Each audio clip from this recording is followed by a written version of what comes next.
Yo, you know who it is. You know what it is, man. Your country kinfolk, your Alabama cousin, Jabo ENT, Complete Game ENT is in the building. And right now you tuned in to Brims and Blunts. And we got Trey's D on the boards too, nigga. You know what I'm saying? We tuned in to Brims and Blunts right now, man.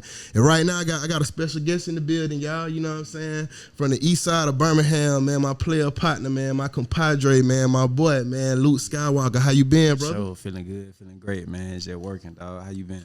I'm good, brother. I'm blessed and highly favored, man. I can't complain, dog. Welcome to Brims and Blunts, man. Appreciate y'all for having me, man. Okay. So you originally from Birmingham, Alabama? Yeah, born and raised. So tell me, man, what it was like coming up, you know what I'm saying, in Birmingham. For me, like, I mean, I know you probably get on a lot of these interviews, niggas be talking about, man, yeah, I had to turn to the streets and do all that, woo. But I ain't gonna lie to you, bro. My mama had a stern hold on me. She made sure that, like, nigga kept his head on straight and that I ain't had to take no paths. Like, shit, she made sacrifices my dad, too. You know what I'm saying? Okay. They put us in position, like me and my sister in position to just, you know what I'm saying, do what we needed to do to make sure that we ain't had to take them same routes. Okay. So, yeah. Shout out to Mama Love. Mama Love. For you sure. know what I'm saying? Dad, salute to y'all, you know what I'm saying? So what kind of, elaborate on that a little more, man. What did they do to make sure y'all was straight? You know what I'm saying? They just worked like 2-3 jobs, or did you have a trust fund, or like what was up? My parents, they divorced when I was 11. So before that, like, my dad, of course, he was working, pretty much doing like steel work. IT and type shit like that. My mom, she's an accountant, so she always been in that field. Oh, she good with them numbers too. For sure. So like when they were together, you know, it was working out. I mean, I ain't really know much, cause you know when you that young, you don't really know the ins and outs to pay attention to it like that. You just know that everything is Gucci because we all in the same house. Right. But then when they divorced, shit started getting real. Mama had to, you know what I'm saying, make some sacrifices. Like, we had to boil water, you know what I'm saying, get in the tub and do all that type of shit, man. All that shit that when you go through the struggle, you got to do. We had to do that.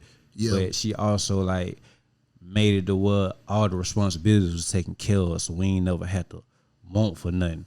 All the shit that we needed, like, she provided, but all the shit that we wanted, like the joints and the fly shit, like, go to your daddy for that. You know what I'm saying? Right. And it brought it to perspective, because, like, I watched my mama get out of debt. Like, my mama was in a shitload of debt once her and my dad divorced. Right. And I watched her, like, climb out that hole, and it motivated me to, you know what I'm saying, get my own hustle on and make sure. Because you know it's possible. For you sure. know what I'm saying? You seen Mama Love do that. That's what's up, man. Okay, man. So take me to school with you, man. What type of student were you in school, man? What you was doing in school? Was you fighting around there? You got there cussing out the teachers? You talking to the ladies? What you was doing around there, man? I was more so like I was more nerdy. You know what I'm saying? In middle school, my first name is Mansour, and that's not a normal name, so I used to get joked on a lot about that shit. So it taught me how to roast niggas. Okay, right. And when I got to heating up on niggas, I ain't stopping. So niggas want to fight now. You know what I'm saying? Yeah. So like, so you had to learn how to fight too. Yeah, for sure. And it got to a point though, like around this time when I was in middle school, my mom and my dad already divorced, so my mom always having to come off her job and what shit. What middle school you went to? Arthur Gassens. Okay. Yeah, right there behind North Roebuck. Okay. But yeah, so yeah, she used to have to come off her job and shit. So it got to a point where, like, nigga, if I ever got to come off my job and come up here, I'm beating your ass when you get home. So now I'm like, man, fuck all that fine shit, bro, because I could beat y'all niggas up. I ain't winning that fight at home. Oh nah, you know what I'm saying? So it got to a point where I had to like move a little bit more wise, and it taught me how to like handle situations a little bit better and think my way through it versus just trying to act off emotions all the time. You know what I'm saying? Okay. Yeah, but when I got to high school, like, that kind of like jumped my hustle up, cause like I saw niggas selling snacks and all that type of shit. So I figured, hey, let me jump up in school this was? Ramsey. I went to Ramsey. Class 2010. My little sister went to Ramsey, man. Salute to Ramsey. Shit, boy, I couldn't even tell you. My sister is 26 now, so she went to Ramsey. I guess 9, 10, something like that. I don't know, man. Jade Ishmael, that's my sister. You know what I'm saying? But okay, I know her. Yeah. So yeah, salute the Ramsey, man, and the Ramsey. I got a partner coach over there too. Oh, yeah. But yeah, man. So go ahead, man. I ain't mean to cut you off. No, it's good. Once I got to high school, it kind of turned my hustle up. Like, I saw niggas selling snacks and shit. So mama had a Sam's card. We went to Sam's and just got my snacks up. You know, I was doing it like niggas was known for like selling Powerades and big Texas and shit like that. But I had what they had, plus some shit they don't got, nigga. Ain't nobody in the school got the famous Amos cookies. Ain't nobody got the Starburst gummies and shit. You know what I'm saying? And that's cool that you had the hustle mentality, because I used to sell CDs back in the Gap. You feel me? At school, I was like the first nigga on the block with a burner, a CD burner and shit. You know what I'm saying? So I was burning CDs, like you said. It was other niggas at school selling CDs, and they might have the Lil Jon and the Project Pat and shit like that. But nigga, I got the Cassidy and the Chingy and the shit that niggas don't got. You feel me? That niggas the Dipset. You know what I'm saying? Shit niggas want. You know what I'm saying? So I can definitely relate to that, man. That's dope. So you selling snacks at the school. You doing your thing. You playing in sports? Oh yeah. I tried out for the basketball team like 3 times. Coach Cheatham didn't want me because I ain't had no left. But, So you can't bullshit at Rams. Though Rams is a pretty solid, decent program. Yeah, you got to be, you know what I'm saying? And I realized that. I mean, I was doing my thing, like I was scoring and shit, but as far as like the fundamentals, you got to have a left hand, and I ain't had one. So like, yeah, they kind of bummed me out as far as basketball was concerned. I ended up playing lacrosse though. It was this assistant principal named Yancey Williams. He ended up coming to Rams, and he used to be a assistant principal at Hayes. But when they closed Hayes down, he ended up coming to Rams, and he had a lacrosse program at Hayes before he left. So he ended up making the club team. Mm-hmm. And with the club team, basically, like, you can get students from different schools on this one team and play against all the white schools. Like, y'all playing Hoover and shit, Spain Park and shit like that. Yeah. So what was it like playing lacrosse, my boy? It was cool. Like, at first, I ain't think it was gonna be fun, cause I ain't really see the contact in it. You know what I'm saying? I ain't really see how I was gonna enjoy it. But I got on that field. Like, let me tell you how I got on the field. So I'm skipping class one day. It's third block. We had 4 blocks back then. I'm skipping class one day. I'm supposed to be in history, but I'm in the gym shooting around and shit. And Mr. Williams came in there. He saw me in the gym, so he done walked me to class and told me after class to come back to his office. So boom, after class, go back to his office. He like, you got 2 options. He gonna finna suspend your ass for 3 days, or you can come to practice after school. You ain't gotta, you know what I'm saying? You ain't gotta be on the team. Just try it out, see if you like it. Shit, got on that field and I was fucking with it, so I stayed. Yeah. Anything to keep that ass with going. I got You can't dodge that ass whipping if he tell what's going on. But that's dope, man. I didn't even know Ramsey had a lacrosse team, but salute the Ramsey for having a lacrosse team. What kind of obstacles did you have to overcome just in your life, just coming up as a youngster? You know what I'm saying? Like with me, for example, you know what I'm saying, I lost my mom when I was 13 to lupus. You know what I'm saying? She died of lupus or whatnot. But that was just one obstacle I had to overcome, to be like, okay, I'm a young nigga, you know what I'm saying, but I still got to keep my head focused to, you know what I'm saying, to pursue what she wanted me to pursue. At least finish school, you know what I'm saying, and go further than that if I can. So, like, what were some of the things that you had to overcome, bro? I felt like my main obstacle was being socially awkward. Like, growing up, I wasn't always the one that fitted in, you know what I'm saying? So I struggled with knowing who I was at an early age. You know what I'm saying? And once I got to college, I started understanding, like, all right, bro, this ain't you, bro. Like, right. So was you easily influenced by niggas? Like, could niggas get you to be like, okay, man, we're gonna get bro to do this shit. I know he'll do it. You feel me? We're gonna get him to go woo the woo, cause it depended on what it was. Like, I do some stupid shit, but I wasn't that stupid. I don't just right. You probably won't do nothing that was gonna jeopardize your freedom or your life, but you would still do something that'd be like, how the fuck you do that? Yeah. Okay. Yeah. And you know that really wasn't you. You know what I'm saying? Right. I knew a couple of niggas like that too. You know what I'm saying? And I'm glad you say that you found yourself that one you, especially when you got what college did you go to? I went to JSU first, but I graduated from Jeff State. Okay. So you went up to what that is? Jacksonville. Okay, bet. That's what's up, man. So tell us what the college experience was like, man. Shit, when I got out there, it was pretty fun for the first year and a half, and then like it was a situation that happened to kind of like bum me out. It was a situation that happened with my sister. I don't really want to go into it, but it was some shit that went on, and like, she at home going through that, and I'm at school, and like I stopped going to class. Nigga was just smoking and going to the studio area. That's when I started recording. Once I got to Jacksonville, when I met my boy Jesse, and he had a studio in here doing, you know what I'm saying. And we started recording and dropping songs up there and shit. Oh, slow down. How you met your boy Jesse? Let me roll it back then. So boom. He quick. He quick. Man. So like, all right, when I get up there, I met him on moving day, but we ain't formally meet because everybody moving in and shit. Like, you know what I'm saying? Like, yeah. So I see this nigga got about 5-6 rosaries on and shit. I'm like, what the fuck this nigga is, man? So move my shit in. I see you across the hall from him. Boom. I ain't thinking nothing of it. My roommate, he was from England.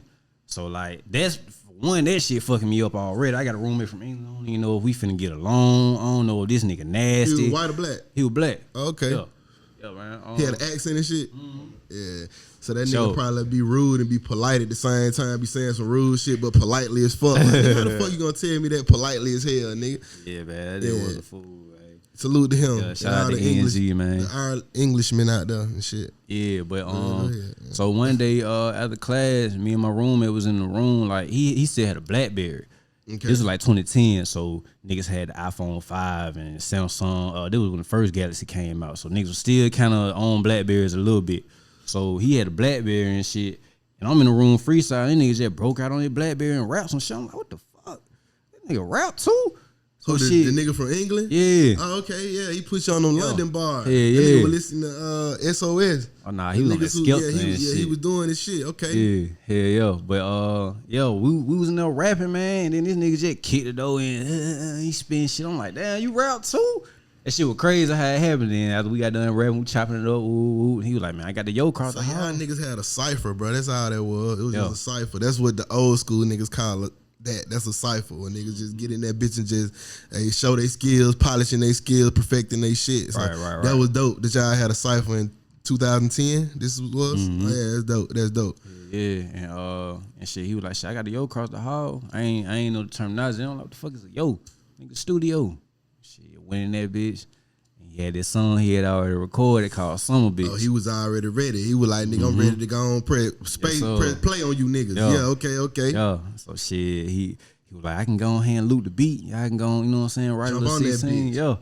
So we hopped on that. That bit was like 6 minutes long. But shit, I heard myself on them headphones for the first time. Like, oh, it's up. This is what I'm supposed to be. Yeah. So who, before you even started rapping, like who was some of your musical influence? What before you answer that, what even made you decide you wanted to be a rapper?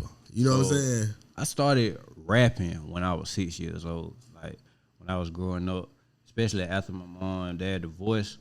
My mom used to have to go to work, so my sister older, she 4 years older than me, so she used to have to watch me and shit. Mm-hmm. So she wouldn't really watch me. We was just at the house. You know what I'm saying? You know how that shit go. You ain't do shit crazy, hurt yourself or break nothing. For sure. Yeah, that's it. So if you remember the Sega Genesis on the option menu, sometimes they got the sounds from the game on that shit. And I just used to like spit little stupid shit to that. Like I'd be rapping about Apple Jacks or whatever in my room. Just little dumb shit. And she heard me one day and she was like, man, you ain't rapping about nothing, but you got some potential. Just keep going at it. Shit. Mm-hmm. So that shit went from me rapping in the room to my next door neighbors want to hear it, to me going to Guiding Light, rapping at the Hallelujah nights at church and shit. Okay. And then I was like, okay. So the people at church fucking with it. I'm like, all right, cool. So I started writing.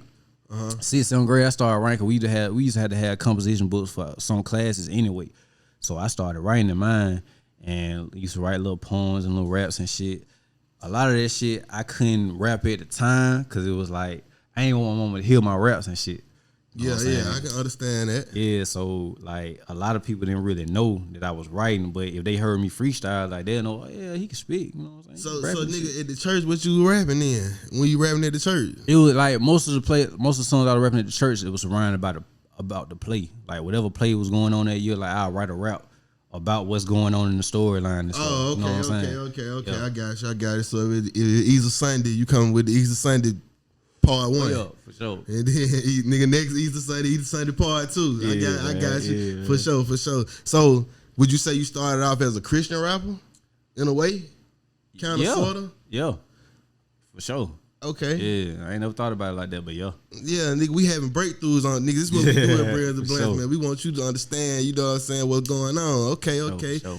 All right, cool. So all right, you do the Christian rap, boom. So when did you fast forward to be like, all right, I want to do this shit secular. I want to do it for me. You know what I'm saying? It ain't like I never wanted to do secular music. I was from the jump. I was always doing it. It's just the church just ended up embracing you. Yeah, so you was like, let me just. It was like, yeah, they was giving me opportunities. So I'm like, I ain't finna turn it down. This is what I want to do. So did they pay you? Nah, hell nah. I'm fucking 10, 11 years old, man. Man, nigga, that don't mean. Nigga, I played drums at the church all the way when I was like 7 years old, all the way till I was like 15. I got a check every week, a good check, up to like $250, $300 a week, nigga, as a kid. You know what I'm saying? Because they got the money back there, bro. Don't ever let them think you think they don't have the money, because it's there.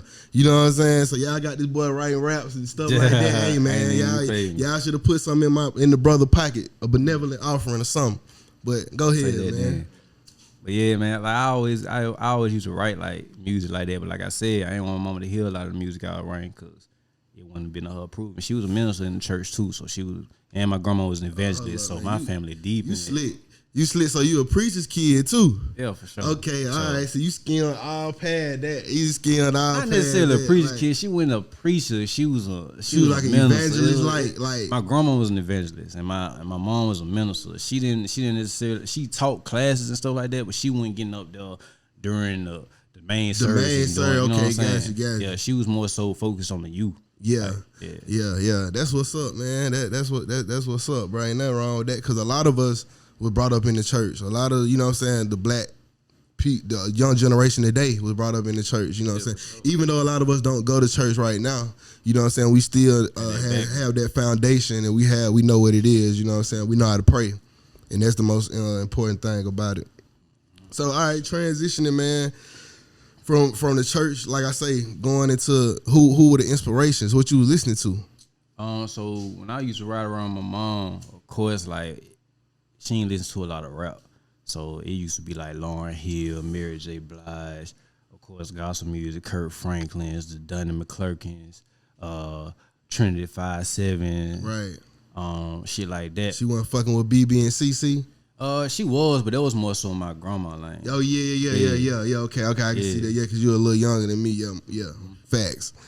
So, but when I used to ride around with my dad, it was more so Outkast, UGK, A-Ball, MJG. Dad putting y'all all the way down. He letting you know what's going on. Yeah. Okay. So that kind of struck my interest in the hip hop music. Just listen to it through him. You know what I'm saying? And he used to DJ. Like, he still DJ, but he don't do it in clubs, but he'll fuck around. But he used to actually DJ at the Platinum back in the day. Okay, so your dad was the DJ at the Platinum back in the day too? Yeah, for sure. I like you, bro. Like, you got some shit going on, man. That's what's up, brother. That's what's up. So salute to Pops, man. Pops putting you down. See, but that's that's that indirect training, because you becoming to be a rapper, you listening to that as you young is formulating your style, your cadences. You listen to how they put words together. You formulate your own sound. That's what they kind of taught us to do in news. I got a degree in radio and TV broadcasting from Alabama State. So they kind of taught us to like look at other reporters and formulate your own style off of what they do. If you like some shit that they do, you know what I'm saying? Like, you ain't gotta like nothing they do, so don't pay them no attention. But if you like something they do, try to take that. Don't mimic it, pinpoint on, but still put your own spin on it. So I feel like that's what make you creative, though. That's what make anybody that want to be great. They gonna study the greats and take the things from the greats that they can improve on and formulate their game around. That's what Kobe did when he watched Jordan. You know what I'm saying? Shit Facts. like that. So, Facts. Yeah, man. I definitely agree with that. For sure. Shit, bless me. Excuse me, but hey, the gas, man, got me going wild. You know what I'm saying? All right, so you recording. So when did you know you actually had something, though? Like, when did you know, like, okay, it ain't my family just telling me I'm cool. It's like niggas that I ain't never met telling they fucking with me. Like, shit, that first song with him, we was playing it around campus. We ain't never like. Back then, we ain't never like drop that shit on no SoundCloud, nothing like that. But we was playing around campus, and niggas was like, man, y'all niggas actually rap. And then we started recording more songs, and we actually put a little song together. We just never like put it out as a group. You know what I'm saying? But we was playing it around campus, and motherfuckers was fucking with it. So he was always asking, man, when tape coming out? So of course, like, if you see somebody interested in what you got going on, then yeah, it got to be something else. So did the tape come out? Not with us. Nah, hell no. And then actually, like, I got there in 2010. Y'all nigga let the fans down, see, man. This what kind of happened though. Like, I got there in 2010, but in summer, I want to say it was the spring summer of 2012, when it was the Heat played the Thunder in the finals. That was 2012, wasn't it? Yeah, probably. Yeah. Spring and summer 2012, I ended up like dehydrating and passing out and shit. Oh shit. From smoking weed, wasn't drinking no water and shit. You know what I'm saying? Know how that go. But Yeah, man. My mom found out I was smoking weed from that experience because I had to go to the ER and all that shit. Oh shit. Yeah. So she pulled me out of JSU. I had to come home. Oh, they going crazy. They influencing my baby. He smoking weed. He yeah. acting a goddamn fool. So this what happened. Like when I came home, like she'll usually when she used to go out of town on business trips and all that, she'll use like I'm at the age now where I can just stay at the crib by myself and hold it down. You know what I'm saying? You don't leave me the keys to the car. Woo. But this particular time she found out I was smoking weed, she was like, nah, you gotta go stay with your dad this weekend. I'll be back. You can come away when I get back. I'm like, damn. So when I got over there, my dad had a studio downstairs in the den. Like he had a 2-story, you know what I'm saying? The studio already there because he had a DJ equipment. He be making beats like. That's how my dad was too. He had a studio shit. So naturally, I'm in the yo down there. I already found out how to record myself from fucking with them niggas. Cause they like, man, fuck that shit, man. I ain't finna be seeing record your ass. You gonna learn how to do this shit yourself. You know what I'm saying? So yeah, man, that taught me how to be independent on with the Pro shit. Tools. Yeah, I was on the Pro Tools. We was on Magics at JSU. Okay. But my dad had Pro Tools 8. Okay, yeah. Your dad was up to speed then. He knew what was going on. So that was kind of like a gift and a curse because if you would have never got caught smoking weed, then she would have never sent you to your dad's house and you would have never went to the studio and recorded and shit. Right. So so you know, Mom Deuce had to do what she had to do, man. You know what I'm saying? She seen you going the other way. She had to goddamn reel you back in, man. You know, it's real. You know what I'm saying? Salute to her, definitely. Sure. So you record the shit in Dad's basement. I mean, you know, record the shit at Dad. So where we go from there? Like, so I'm recording. I'm going to jail state at the time. And by that time, I'm like, man, fuck this shit. I'm gonna be in music. I'm gonna go all in. I'm gonna change my major from physical therapy to music appreciation. Okay. Looking back on that shit, dumbass I did. But if you ever go into school, do not go for no music appreciation. Yeah, man. Yeah. Well, anyway, so I'm in a music class and I run into this nigga named Dud, and he was telling me how he do shows and shit at Zydeco. Ooh, and I was telling him shit I rap too. So I had a couple songs on SoundCloud. By this time I didn't find out how to work my way on SoundCloud. Okay. Shit. So I had dropped this song called Might As Well on SoundCloud. Okay. And I sent him the link. Shit, that same day, he was like, man, shit, you want to open up for us at Zydeco? We got a show that weekend. I'm going to give you a couple tickets. You said on her, work your move. Come on. Mm-hmm. Bet. Get there. Do the song. The song got 3 verses. I did the last verse a cappella. And, like, the way the crowd just chilled for it, nigga, I was like, oh, yeah. Yeah, okay. That was my first show. Yeah. So okay. As I did that shit, I was like, yeah, that's it. And what year was this? This was 2012. Okay, bet, yeah. So you been out for a minute. Like I said, why you changed the name, bro? Let's talk about the name change. Like, cause I was looking for shit on you earlier. I was like, I can't find shit on LootSkyWalker. You feel me? So, what was up with the name change, B? Oh, that what happened. All right, so after I did that first show, so they already had a group called Baker Gang doing their thing in the city and shit. So after I did that first show, they were like, man, shit, you need to get down with us. Like, man, shit, I got some motion. I see what y'all got going on, man. I'm fucking with it. Let's do it. So, goddamn, we're doing a show for like 4 years straight. We ended up getting to a point where we peeping game on how the promoters fucking us in the process. And we started doing our own shows. For sure. And got to a point where we started doing a benefit concert every year called Base Let's talk about how the promoters fuck niggas, man. Let's talk about that for a second, because I've been on both sides of the field. Like, I've been the new nigga coming into situations and, you know what I'm saying, wondering why this nigga winning every time. And then I've been the nigga who winning every time, and I understand why. I've been the nigga who been the judge and understand, okay, this the nigga who gonna win, bro. We all getting X, Y, and Z. This what it is, you know what I'm saying? So I've been on both sides of the field of this shit. So just talk about some of the experience you had with these promoters and these different little open mics and talent shows and shit like that. Yeah, mainly it'll be like on some shit like, yeah, we gonna let you perform 5-minute set, give you a section with the bottle for like 200, 250, maybe even 300, depending on what time of year it is. If it's classic weekend, oh yeah, they busting your head. When you get there, sometimes I ain't gonna lie, sometimes the promoter there go on hand, you know what I'm saying, get you in there because they know you got a big group and all that. Boom. Get you right, get you together. Yeah, but most time they'll hold you, you know what I'm saying, hold you at the door. You supposed to be performing there though. They got you on the fly and all that. They hold you at the door. How many? But to play devil's advocate, like I've seen this shit go both ways because like I've seen a promoter tell a nigga, okay, bro, I got you. And you know what I'm saying? You bring like 5 of your people. And I seen niggas show up with 20 people. You feel me? Like, nigga, I didn't tell you to bring 20 people. I told you to bring you and 5 people, my boy. Like, the rest of these niggas got to pay. You know what I'm saying? And as an artist, I can't really get mad. Bless you. As an artist, I can't really get mad at that because it is what it's business at the end of the day. Like, you know what I'm saying? But some artists had a big head and they feel like, nigga, like you said, I'm on the flyer, I'm X, Y, and Z. You commission me to be here. You feel me? Whatever I really say, go.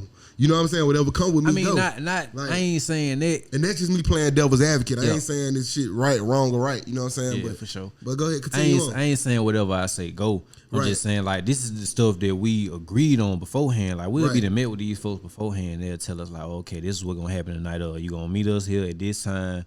We're going to get your folks in. Whoever need to pay, like you said, whoever need to pay, go ahead and get that money together ahead of time so you can give us the dough. Boom, we'll have it together. You know what I'm saying? If it come time for me and the 2 other niggas that's really leading this shit to have to put our shit together and then y'all just reimburse us when we get in this bitch, just go ahead and keep the motion going. We're going to do that. But the thing that we wouldn't fucking with was waiting all night to perform or not even performing at all. Oh, yeah. You know what I'm saying? Yeah. It'll get to a point where, the artist here, so we got to cut that off. And I get that, but at the same time, like, y'all been waiting to, you know what I'm saying, get these performances going all night. Like, that cut nigga be trying to get everybody in the club, get more. And then, like you say, sometimes don't even be more people coming in the club. Niggas just wait all night because they try to see if the premier artist gonna come and shit. Like I said, I've been on both sides of the field, so I kind of know how the shit go. But to me, I took more losses on the promoter side of the field, making sure artists are well compensated and, you know what I'm saying, and making sure they straight, you know what I'm saying? And some niggas just ain't willing to take that loss, though, to keep their name good, you know what I'm saying? That's why you can ask any nigga I ever dealt or done business with, like, hey, man, this shit gonna be official, you know what I'm saying? So, but yeah, I feel like in the long run, that shit gonna work better in your favor because it ain't all about the money to you. Like, of course the L's gonna come. Of course you in business to make money. I ain't saying you ain't supposed to make business decisions because that's definitely what you in the business for. But at the same time, if you put principles before paper, like that shit gonna always put you in a better position because niggas gonna remember that shit down the line and your face not gonna always be good with niggas. Facts. You never know when you gonna need niggas later on in life. So shit, that's why I always try to keep my face card good out here, man. I pride myself on good business. Pride myself on trying to be on time. You know what I'm saying? And that shit been helping me out. Yeah. Oh yeah. That'll get you a lot of places. Being on time will get you goddamn through doors you never imagined, bro. Real nigga shit. But okay, what you think about the beef going on in the city, man? Like all the different little beefs and shit. Okay, what beef? You don't know what's going on in Birmingham? Okay, well we ain't gotta address that question then. Shit. So what's next, man?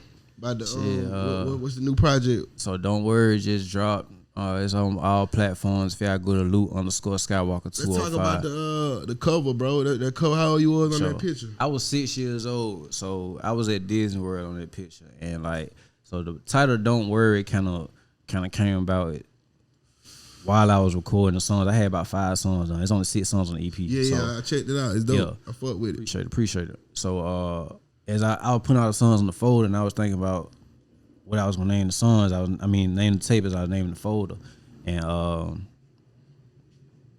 I kind of was pondering this shit, and I got to thinking like, shit, don't worry about that shit, and it just went like that. Yeah. So the picture is a 6-year-old picture of me at Disney World, and I mean that's kind of like significant to me at a time, pretty much in everybody's life where it ain't no worries. You 6 years old, you ain't got shit to worry about, especially at Disney World.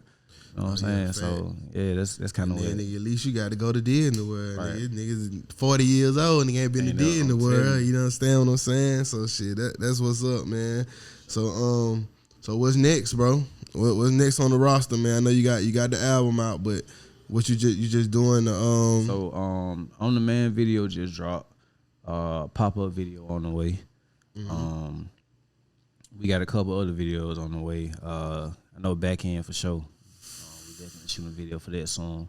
I got another EP coming. That's on the album, right? Yeah, I like that one. I like that one. Appreciate that. Shout out to Dolo and Prez. Yeah, I got another EP on the way called For the Love of Loot. It's gonna be on some more like R&B vibe type shit. I'm still gonna be rapping, popping my shit, but it's gonna be some shit that the ladies can vibe to. You know what I'm saying? What producers you fucking with on these projects, man? Mainly on that one it's gonna be Presley P, Baby G, Ugly Barnacle, DJ 3C, 211, and pretty much whoever got some fire beats in my inbox. If you got any fire, if you a producer and you got some hard ass shit, LootSkyWalker205@gmail.com.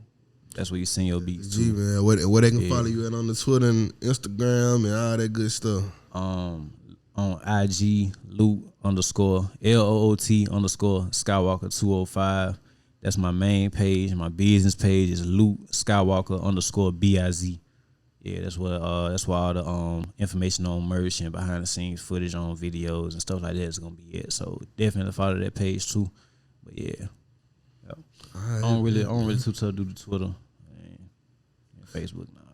Yeah, you just do straight Instagram. Yeah, for sure. Yeah, say less, man. Say less. Well, you heard it here first, man. We appreciate y'all for joining us, man. It's been another episode of Brims and Blanks. Appreciate my brother for coming through. You know what I'm saying? Let y'all know what it do. Yep. We'll holler at y'all next time. Peace.